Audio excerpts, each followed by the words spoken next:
বঙ্গোপসাগরে নিম্নচাপ শক্তি হারাতে শুরু করেছে। বৃহস্পতিবার বিকেলেই তা ওড়িশা উপকূল দিয়ে স্থলভাগে প্রবেশ করেছে, যার প্রভাবে আগামী কয়েকদিন দক্ষিণবঙ্গে চলবে বিক্ষিপ্ত বৃষ্টি। ভারী থেকে অতি ভারী বৃষ্টি হতে পারে উত্তরবঙ্গে।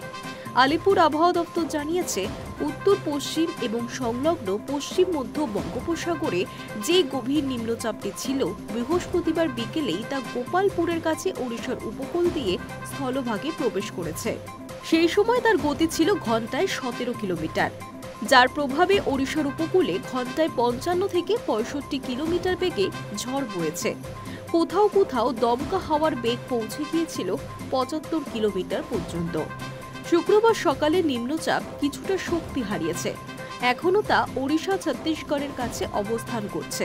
নিম্নচাপের প্রভাবে আরও অন্তত 3 দিন বৃষ্টি হতে পারে কলকাতায় এবং শহরতলিতে।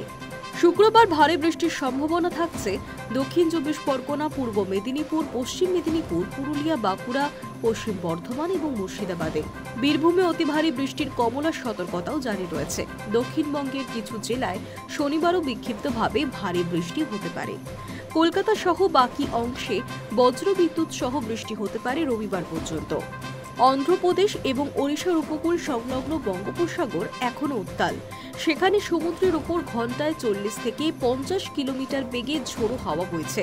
ফলে আরও অন্তত 24 ঘন্টা মৎস্যজীবীদের সমুদ্রে যেতে নিষেধ করা হচ্ছে। উত্তর পশ্চিম এবং পশ্চিম মধ্য বঙ্গোপসাগর নিয়ে সতর্ক করছে হাওয়া অফিস।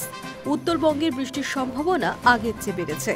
শুক্রবার থেকে রবিবার পর্যন্ত দার্জিলিং, জলপাইগুড়ি, কালিম্পং, আলিপুরদুয়ার, কোচবিহার এবং মালদায় অতি ভারী বর্ষণের কমলা সতর্কতা জারি করা হয়েছে। উত্তর দিনাজপুর এবং দক্ষিণ দিনাজপুরেও রবিবার পর্যন্ত হবে ভারী বৃষ্টি। High News network.